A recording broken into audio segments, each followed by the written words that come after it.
بسم اللہ الرحمن الرحیم۔ السلام علیکم۔ المصطفیٰ عالمی یونیورسٹی کے شارٹ ٹرم کورسز اور اسرا انسٹیٹیوٹ کے تعاون سے عقائدی شبہات اور ان کے جوابات آپ کے پیش خدمت۔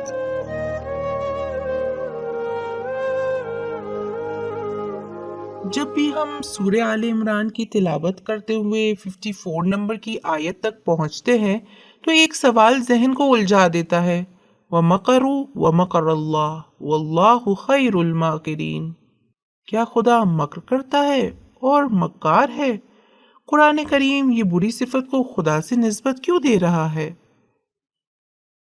ہم سب جانتے ہیں کہ قرآن عربی میں نازل ہوا ہے، یعنی قرآن کی زبان عربی ہے، تو ہمیں مکر اور مکار کا معنی عربی میں دیکھنا ہوگا، نہ اردو میں۔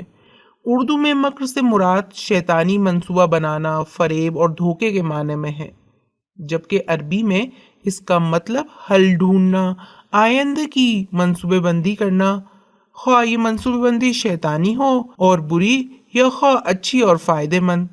خدا بھی اپنے مومن بندوں کی نجات اور دین کی ترقی کے لیے منصوبے بندی کرتا ہے۔ بس اس لحاظ سے اگر کہا جائے کہ خدا مکر کرنے والا ہے تو کوئی حرج نہیں، اور قرآن کی طرح خدا کو بہترین مکر کرنے والا یعنی بہترین منصوبہ بندی کرنے والا کہنا اس کی ثنا کے مترادف ہے۔ بس اس آیت میں جس کو آپ نے سنا اور کئی دفعہ تلاوت کر چکے ہیں، اس میں ایک مکر کو انسان سے نسبت دی جا رہی ہے کہ وہ مکر کرتا ہے، یعنی فریب دیتا ہے، کیونکہ وہ سیدھے راستے سے اپنے ہدف تک نہیں پہنچ سکتا، اس میں مقابلے کی طاقت نہیں، تو وہ فریب اور دھوکہ یعنی مکر کے ذریعے اپنے ہدف تک پہنچنے کی کوشش کرتا ہے۔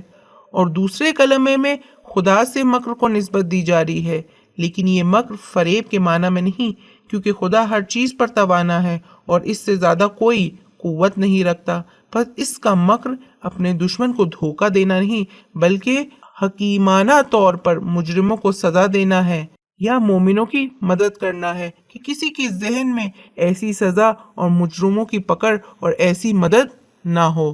آپ نے ضرور حضرت موسیٰ علیہ السلام کی ولادت کے قصے کو سنا ہوگا۔ حضرت موسیٰ علیہ السلام کی ولادت کے وقت فرعون نے ہر نوزاد لڑکے کو قتل کرنے کا حکم دیا تاکہ وہ اپنی حکومت کو بچا سکے، لیکن یہ خدا کی تدبیر اور اس کا مکر تھا کہ حضرت موسیٰ کو نجات بھی دی اور فرعون ہی کے گھر میں پروان چڑھایا۔ بس مکر خدا کے لیے ایک پسندیدہ صفت ہے کہ وہ بہترین تدبیر اور منصوبہ بندی کرنے والا ہے۔